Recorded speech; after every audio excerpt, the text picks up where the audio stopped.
ते अली हुसैन बच्चा है जी, आओ जी। अस्सलामु अलैकुम वरहमतुल्लाहि वबरकातुहू। आज जिस शख्सियत के अशार में आपके गोश गुशार करना चाहता हूँ, उस शख्सियत का नाम है बाबा जी समसाम रहमतुल्लाह अलैह। सब कहें रहमतुल्लाह अलैह। मैं अपने अशार का आगाज़ करता हूँ। अल्लाह मुद्दत गुजरी ए सिख दयानो, अल्लाह मुद्दत गुजरी ए सिख दयानो, हुण जोगी सांग बनान नू जी करदा।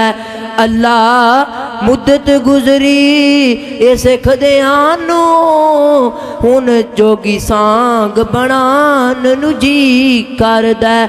तेरा घर वेखां, तेरा घर वेखां, तेरा घर वेखां, तेरे घर विच रख रख सर वेखां।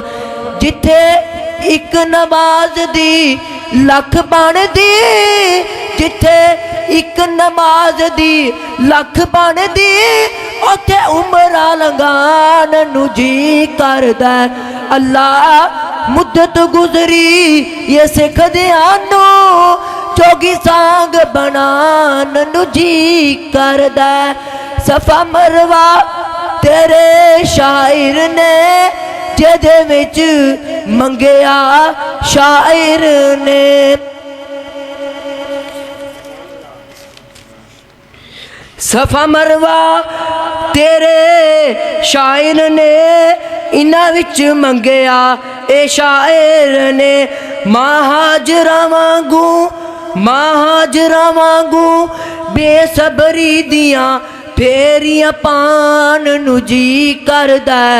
अल्लाह मुद्दत गुजरी ए सिख दयानो, जोगी सांग बना नू जी करदा। अल्लाह अल्लाह मुद्दत गुजरी ए सिख दयानो, जोगी सांग बना नू जी करदा। अस्सलाम वालेकुम।